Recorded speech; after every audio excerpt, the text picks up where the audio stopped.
Welcome to my channel. Ako po si Abby na maghahatid sa inyo ng mga true crime stories sa wikang Tagalog. Kung mahilig kayo sa mga ganitong klaseng storya, ay i-click nyo na ang subscribe button para updated kayo sa aking mga videos. I-click nyo na rin po ang like button kung nagustuhan nyo ang video na ito.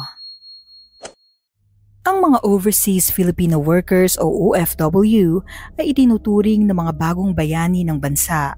Isinasakripisyo nila ang mga panahong kapiling dapat nila ang kanilang pamilya. Labag man sa kanilang kalooban ay tinitiis nilang mawalay sa mga mahal sa buhay upang mabigyan sila ng magandang kinabukasan. Bagamat marami sa ating mga kababayan ay naabot ang mga pangarap para sa kanilang pamilya, mayroon namang hindi pinalad sa kanilang kapalaran sa labas ng bansa. Marami sa ating mga kapwa Pinoy ay nakakaranas ng pangmamaltrato, diskriminasyon at sa kasamang palad ang ilan sa kanila ay hindi na nakakauwi ng buhay. Noong taong 2018, isang karumal-dumal na balita ang yumanig sa buong bansa nang ang isang Filipina sa bansang Kuwait ay natagpuang nakasilid sa loob ng freezer sa isang abandonadong apartment. Si Joanna Daniela de Mafelis ay isang Filipina na nagmula sa bayan ng Sara sa Iloilo. Ika-6 siya sa 9 na magkakapatid. Matulungin, mapagbigay at magaan kasama kung ilarawan siya ng matalik niyang kaibigan. Mahirap ang kanilang estado sa buhay kaya kinailangan niyang dumayo sa Maynila upang magtrabaho at makatulong sa pamilya. Namasukan siya bilang isang kasambahay sa kamag-anak nila sa Parañaque. Sa una ay hindi sumagi sa isip ni Joanna ang pangingibang bansa. Nakakapagpadala siya ng pera sa kanyang pamilya at malaya siyang nakakakilos at nakakapasyal sa labas. Subalit isang matinding sakuna ang dumating sa Pilipinas na nakaapekto sa malaking bahagi ng Visayas at mga karatig lugar. Ang Super Typhoon Yolanda na tumama sa Pilipinas noong taong 2013 ay nag-iwan ng malaking pinsala sa mga tahanan at kabuhayan ng milyong-milyong mga Pilipino kabilang ang pamilya ni Joanna. Nasira ang kanilang tahanan at nabaon sila sa utang. Dahil dito ay napilitan si Joanna na makipagsapalaran sa ibang bansa. Isang buwan makalipas ang trahedyang dulot ng bagyo, nakipag-ugnayan siya sa isang malayong kamag-anak para humingi ng pabor na tulungan siyang makahanap ng trabaho sa ibang bansa. Nang panahong yon ay mataas ang demand sa mga kasambahay sa bansang Kuwait. Ang Kuwait ay isang maliit na bansa na matatagpuan sa Middle East. Ito ay nasa hilagan ng Saudi Arabia at nasa silangan ng Iraq. Ang Kuwait ay kilalang mayamang bansa dahil sa malalaking reserba nito ng langis.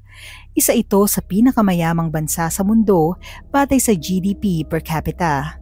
Sa kabila ng pagiging maliit na bansa, malaki ang impluwensya ng Kuwait sa ekonomiya at politika ng Middle East. Tulad ng ibang bansa sa Middle East, ang Kuwait ay sumusunod sa kafala system.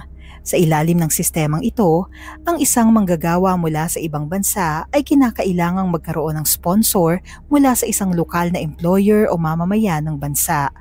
Ang sponsor na ito ang may control sa visa at legal na kalagayan ng manggagawa. Sa kaso ng mga domestic helper, ang Kuwait ay nangangailangan ng domestic servant visa na kadalasang pinoproseso ng isang recruitment agency. Maaaring kumpiskahin ng employer ang passport ng manggagawa at hindi pwedeng lumipat ng trabaho na walang approval ng employer. Kung sakaling mapatalsik ang isang manggagawa, kailangan niyang maghanap ng panibagong sponsor upang hindi siya ma-deport. Kung ang manggagawa ay tumakas sa trabaho ay maaari siyang maparusahan. Ang sistema ng kafala ay hindi patas dahil nagbibigay ito ng kapangyarihan sa mga sponsor na maaari nilang gamitin upang pagmultahin, pagsamantalahan o tanggalan ng mga karapatan ang mga manggagawa. Sa kasamaang palad, hindi epektibo ang umiiral na batas sa Kuwait para protektahan ang mga manggagawang mula sa ibang bansa. Hindi pabor ang pamilya ni Joanna sa kanyang desisyon na mamasukan sa Kuwait bilang domestic helper. Batid nila ang pang-aapi at pang-aabusong dinaranas ng mga Pilipino sa naturang bansa. Gayunpaman ay desidido na si Joanna na ituloy ang kanyang plano upang matulungan ang pamilya. $400 ang magiging buwanang sweldo niya na mahigit 20,000 pesos nung panahong yon. Hindi man gaano kalaki, maituturing na malaking halaga ito ikumpara sa kinikita niya sa Pilipinas. Noong May 2014, lumipad si Joanna patungo sa Kuwait, dala ang pangarap na mapagtapos ng pag-aaral ang kapatid, matubos ang lupang naisangla ng pamilya at maipaayos ang nasira nilang bahay dahil sa bagyong Yolanda. Kasabay niyang mag-ayos ng mga papel at pumunta sa Kuwait ang kanyang matalik na kaibigan. Nakauwi sa Pilipinas ang kanyang kaibigan noong taong 2016. Tila maayos naman ang mga unang buwan ni Joanna sa Kuwait. Maya't maya ay kinokontak siya ng kanyang kapatid na babae. Sa tuwing kausap nila ito, walang nababanggit si Joanna na pangmamaltrato o anumang problema sa kanyang mga amo. Subalit kinailangan niyang sumunod sa mahigpit na patakaran kabilang ang pagkumpiska ng kanyang passport at cellphone. Maaari lamang niyang gamitin ang kanyang cellphone kada 3 buwan. Bagamat laging sinasabi ni Joanna na okay lang siya, malakas ang kutob ng bunsong kapatid niyang si Joyce na may nangyayaring hindi maganda. Sandali lang niyang nakakausap ang kapatid, tumatagal ito ng 7 hanggang 10 minuto lamang. Madalas daw na parang atat si Joanna na patayin ang kanyang cellphone kahit pa day off. Nangangamba ang pamilya na baka minamaltrato na siya ng kanyang amo. Pagsapit ng buwan ng Setyembre taong 2016, nagkausap si Joanna at ang panganay na kapatid na si Criselda. Humingi pa daw ito ng load sa asawa ni Criselda at sinabing babawi na lang siya pagbalik niya. Lingid sa kanilang kaalaman na ito na ang huling pagkakataon na makakausap nila ang kanilang kapatid. Matapos noon ay di na nila makontak si Joanna dahilan para sila ay mabahala. Lalo pang tumindi ang kanilang pag-aalala nang biglang mawala ang 2 Facebook account ni Joanna. Maging ang kanyang roaming number ay hindi na nagri-ring. Sa sobrang pag-aalala ng kanyang ina na si Eva ay nahihirapan na siyang matulog. Hindi rin siya makapagtrabaho ng maayos sa palayan kakaisip sa kanyang anak. Ayon kay Eva, May 2016 pa daw natapos ang kontrata ni Joanna, ngunit nagpa siya itong mag-extend upang matapos ang pagpapagawa ng bahay, matubos ang kanilang palayan at mapagtapos ang bunsong kapatid. Agad sumadya ang pamilya sa OWA at POEA para i-report ang kanyang pagkawala at matulungan silang mahanap ang nawawala nilang kapamilya. Subalit hindi sila inintindi at pinabalik-balik lamang sila. Marami pa daw reklamong inaasikaso ang mga ahensya. Itinanggi naman ng OWA at POEA na hindi nila pinansin ang reklamo. Sinubukan naman daw nilang hanapin si Joanna subalit wala itong kinahinatnan dahil ang recruitment agency na Our Lady of Mount Carmel Global Human Resources Incorporated ay nagsara na. Ito ang agency na nag-deploy kay Joanna. Makalipas ang mahigit 1 taon, pinuntahan ng mga otoridad ng Kuwait ang isang apartment para hanapin ang isang lalaking Lebanese na nagngangalang Nader Essam Asaf at isang babaeng Syrian na nagngangalang Mona Hassoun. Layo nilang imbestigahan ng dalawa dahil sa mga naipong bills na hindi nila binabayaran. Nang matunton at pasukin nila ang apartment, napansin nilang wala nang nakatira dito. Napagtanto nilang abandonado na ang lugar. Sa kanilang pagsisiyasat, natagpuan nila ang isang freezer na gumagana pa kahit matagal nang walang nananatili sa lugar. Binuksan nila ito at sa puntong iyon ay nagulat sila sa kanilang nadiskubre. Tumambad sa kanila ang labi ng isang babae na walang iba kung hindi ang nawawalang kasambahay na si Joanna Demafelis. Sa resulta ng autopsy na pag-alamang matindi ang mga pinsalang natamo ni Joanna sa kanyang katawan. Kinakitaan siya ng mga bakas ng pagpapahirap tulad ng mga balibaling buto sa kanyang tadyang, mga sugat at pasa, at trauma sa bandang balakang at kidney area. Nakaranas rin siya ng internal bleeding. Natukoy rin nilang hindi isa kung hindi maraming beses nang nakakaranas ng pambubugbog ang Pilipina base sa kanilang findings. Sa Pilipinas, sa Iloilo, pinuntahan ng mga representative ng OWA ang tahanan ng pamilya ni Joanna. Habang inaasikaso ni Eva ang palayan, ipinarating sa kanya ang kalunos-lunos na sinapit ng kanyang anak. Sa una ay naguguluhan si Eva sa kanyang mga naririnig. pero unti-unting na proseso ng kanyang utak ang hindi magandang balitang ipinararating sa kanya. Hindi niya matanggap ng ilarawan sa kanya ang itsura ng anak nang ito ay matagpuan. Nakabaluktot, payat at maikli ang buhok nang madiskubre nila ito sa loob ng freezer. Sinabi rin sa kanya ang pangmamaltrato at pangbubugbog na dinanas ng kanyang anak na nagresulta sa malubhang pinsala sa iba't ibang bahagi ng kanyang katawan. Matinding sakit at bighati ang naramdaman ni Eva at ng buong pamilya. Oras-oras niyang iniyakan ang pagkawala ni Joanna at hinihiling na siya na lang sana ang kinuha.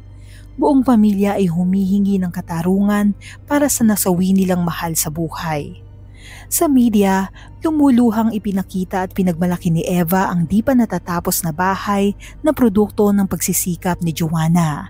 Pinakita niya ang parte ng bahay kung saan dapat nila ipapatayo ang kwarto ng kanyang anak. Napagkasunduan rin ng pamilya na sa pag-uwi ni Joanna ay hindi na nila ito papayagang umalis, subalit sa puntong yon ay huli na ang lahat. Nang maisapubliko ang balita, matinding galit ang naramdaman ng taong bayan. Marami ang humihiling na wakasan na ang karahasan sa mga OFW. May mga spekulasyon na si Joanna ay biktima ng illegal recruitment dahilan para magsagawa ng investigasyon ang mga otoridad. Isang babaeng nagngangalang Agnes Tobalias ang sumuko sa kanila matapos ilabas ang kanyang mukha sa media kaugnayang illegal recruitment sa nasawing Pilipina. Si Agnes ay malayong kamag-anak ni Joanna. Lumantad siya upang linisin ang kanyang pangalan. Iginiit niya na hindi siya illegal recruiter at lalong hindi siyang umasikaso sa mga papeles ni Joanna. Inalmahan niya ang pagpapalabas ng kanyang larawan at pagdawit sa kanya sa pagkamatay ng biktima, gayong tumulong lamang siya. Aniya, dahil dito ay nabubuli siya sa social media at pati ang kanyang pamilya ay apektado na rin. Humingi siya ng tawad sa pamilya de Mafelis. Sinabi niyang hindi niya ginusto na mamatay si Joanna at hindi rin niya pinangarap na makadisgrasya ng tao. Ayon kay Agnes, nag-chat sa kanya si Joanna upang humingi ng tulong na makapag-abroad. Nirefer niya ito sa Our Lady of Mount Carmel dahil libre ang pagpuproseso nila ng passport, walang babayarang placement fee at walang salary deduction. Nang panahong yon, nagkataong mayroong kakilala si Agnes na nagngangalang Ara Mitimbang. Si Ara ay isang Filipinang nakabase sa Kuwait at kasal sa isang Kuwaiti. Naghahanap sila ng mga OFW na nais magtrabaho sa Kuwait bilang domestic helper. Aminado si Agnes na nakakatanggap siya ng komisyon na 5,000 pesos bawat referral. Pero sa di niya malamang dahilan, 13,000 pesos ang kanyang natanggap para sa referral niya kay Joanna. Kinailangan nang umalis ni Agnes papuntang Hong Kong bilang isang domestic helper kaya hindi na niya natapos iproseso ang mga papeles ng kanyang kamag-anak. Inendorso niya ang pag-aayos ng papeles kay Marisa Ansaji Muhammad na isang sekretarya sa Mount Carmel. Inimbita ng NBI si Marisa at ang nooy Assistant General Manager na si Mary Gay Canlas Abrantes upang magbigay ng kanilang salaysay. Sila ang nagproseso ng mga papeles ni Joanna para makaalis ng bansa ng libre at legal. Ayon kay Marisa, isa lamang siyang trainee noon. Pagbibigay ng application form sa mga aplikante ang kanyang trabaho sa agency at hindi siya maaaring magproseso ng mga papeles. Ang Assistant General Manager na si Mary Kay ang itinuro niyang nag-process ng mga papeles. Sinabi niyang hindi rin niya ni-recruit si Joanna, kusa daw siyang pumunta sa opisina. Napag-alaman ng NBI na dineploy ng Mount Carmel si Joanna sa Kuwait noong May 18, 2014. 2 taon ang kanyang kontrata. Nang makarating sa Kuwait, ipinadala siya sa Fadila Fars Kawed Al Qudor Recruitment Office. Sila ang naghanap ng employer para sa kanya.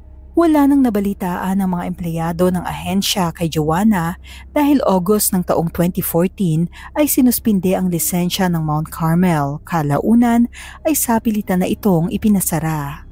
Nalaman din ng NBI na 2 ang naging employer ng biktima. Wala silang mahanap na sapat na impormasyon tungkol sa unang employer. Hindi rin nila alam ang dahilan ng pag-alis ni Joanna sa una niyang amo.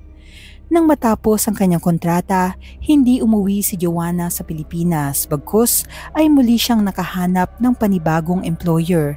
Hindi rin malinaw kung paano napadpad si Joanna sa pangalawang employer na mag-asawang Nader Assam Asaf at Mona Hassoun. Sila ang mga hinihinalang tumapos sa buhay ng biktima. Matapos matuklasan ang labi ni Joanna, tumakas ang mag-asawang Nader at Mona. Nagtago sila sa Syria. Naiugnay ng mga otoridad ng Kuwait ang mag-asawa sa pagpatay kay Joanna. Itinuring na primary suspect at mastermind sa pagpatay si Mona. Ang asawa naman niya ay ang kanyang kasabwat. Noong February 2018, nagsagawa ng search operation ng Interpol sa mag-asawang Mona at Nader. Naaresto ang dalawa sa Damascus, Syria.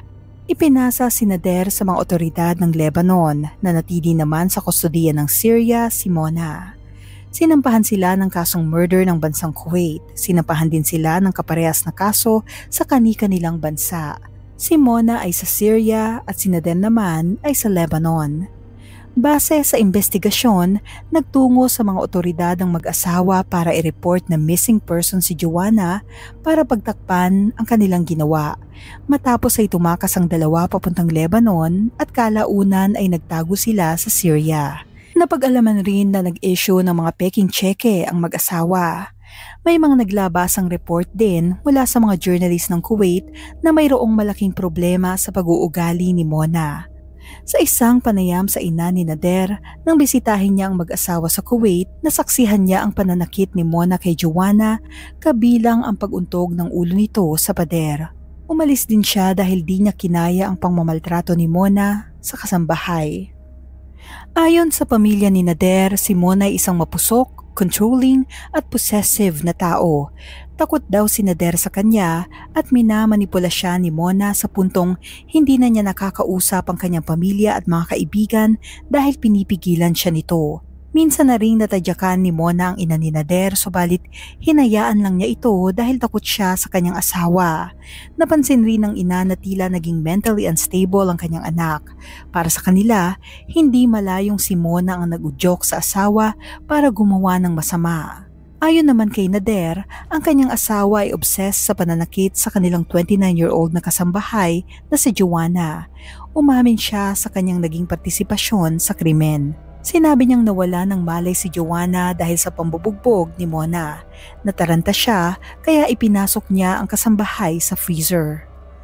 Pagsapit ng buwan ng Abril taong 2018, hinatulan ng guilty ang mag-asawang Nader at Mona sa Kuwait at sinintensyahan ng parusang kamatayan. Nagsagawa rin ng bukod na paglilitis sa kani-kanilang bansa na Lebanon at Syria. Inuwi na sa Pilipinas ang labi ni Joanna Demofelis. Noong March 3, 2018, inilibing ang yumaong OFW sa bayan ng Sara sa Iloilo kung saan siya ay nagmula. Daan-daang mga Pilipino ang dumalo para makiramay. Ang kanyang pamilya, mga kamag-anak at iba pang mga nakiramay ay nagsuot ng puting damit na may larawan ni Joanna at slogan na Justice for Joanna Demofelis. Ang trahedyang sinapit ni Joanna Demofelis ang nag-udyok sa dating Pangulong Rodrigo Duterte na ipahinto ang deployment ng mga Filipino workers sa Kuwait.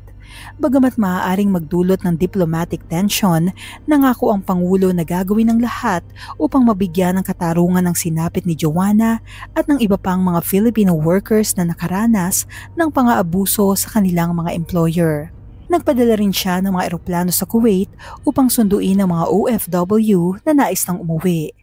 Hindi naman sang-ayon ng mga Kuwaiti officials sa deployment ban ng mga Filipino workers. Kalaunan ay ipinahinto na ng Pangulong Duterte ang deployment ban matapos mahatulan ng guilty ang mag-asawang responsable sa pagkamatay ni Joanna. Noong taong 2018, nagkaroon ng bilateral agreement sa pagitan ng Pilipinas at Kuwait. Nakapaloob sa kasunduan ng mga kondisyong nagpoprotekta sa karapatan at kaligtasan ng mga OFW sa Kuwait. Formal nang tinanggal ang deployment ban ng mga Filipino workers. Subalit pagsapit ng 2019, isa na namang domestic helper ang namatay sa Kuwait sa kamay ng kanyang amo. Si Constancia Dayag ay nakaranas ng pagmamalupit at pananamantala sa kanyang amo. Puno ng pasa ang kanyang katawan at nakuhaan pa ng pipino sa loob ng maselang bahagi. Noong 2023, ang OFW na si Julie Biranara ay natagpo ang sunog at wala ng buhay sa disyerto ng Kuwait. At nito lang December 31, 2024, ang Filipino worker na si Daphne na kalaban ay inilibing sa bakuran ng suspect na aagnas na ng matagpuan ng kanyang labi sa Kuwait. Ang chairperson ng Senate Committee on Migrant Workers na si Senator Raffy Tulfo ay nais ibalik ang deployment ban para sa mga bagong Filipino domestic workers dahil sa paulit-ulit na pang-aabuso na nararanasan ng mga OFW sa Kuwait.